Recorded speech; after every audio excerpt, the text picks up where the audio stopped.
वाशिम जिल्ह्यात जर बघितलं तर सलग 10व्या दिवशी डिझेलसाठी टंचाईचा सामना करायची वेळ शेतकऱ्यावर आली आहे। आपण बघू शकतो रात्रपासून हे जागरण करत शेतकरी या पेट्रोल पंपावर तात्काळच बसलेलं चित्र आहे। सध्या परिस्थिती जर बघितलं तर मी वाशिम शहरातील जे जाधव पेट्रोल पंप या ठिकाणी आहे। या ठिकाणी जर बघितलं तर मोठ्या प्रमाणात कॅनाच्या रांगा लागलेल्या आहेत। सध्या परिस्थिती जर बघितलं तर जवळपास 200 मीटरच्या जवळपास या कॅनाच्या रांगा लागल्या, तसे वाहनाच्याही मोठ्या प्रमाणात या ठिकाणी रांगा आहेत।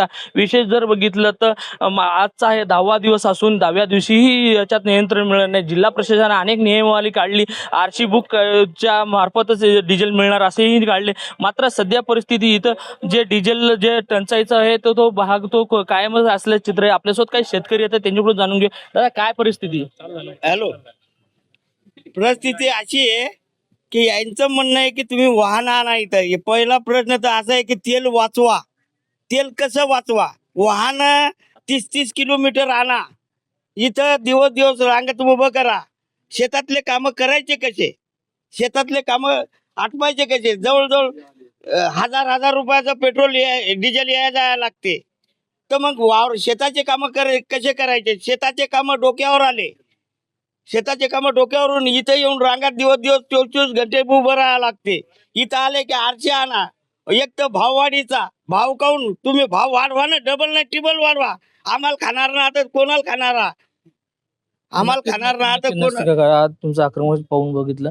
मला एक सांगा, तुम्ही कधीपासून इथं आहेत आणि आजचा 10वा दिवस आहे? सर, मी इथं आज 5 वाजतापासून आहे। काल बी मी त्या एका पंपावर 8 तास तिथं रांगेमध्ये होतो आणि नेमकाच नंबर लागला की डिझेल संपलं। म्हणजे कालचे 8 तास गेले, आज 5 वाजतापासून आलेलो आणि एका माणसाला समजा 2000 रुपयाचं डिझेल, 2000 किती ट्रॅक्टर चालणार आहे? असे 2-2 दिवस जर 2000 साठी थांबायचं शेतकऱ्यानं, तर बाकीचे शेतातले ट्रॅक्टर चालवायचं कोण? बाकीचे कामं करायचे कोण? अशी वेळ आलेली आहे शेतकऱ्यावर। नक्कीच हे आपल्यासोबत जे शेतकरी होते, 10वा दिवस असला तरी ते शेतकरी कॅना घेऊनच पेट्रोल पंपावर दिसून येत आहे।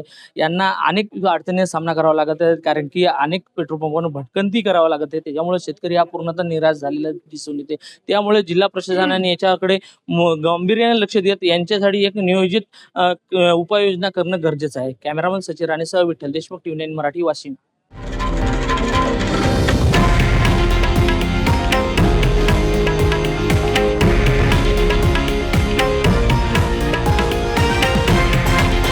हे आहे देशातील नंबर 1 न्यूज नेटवर्क आणि आपण पाहत आहात TV9 मराठी, एकमेव।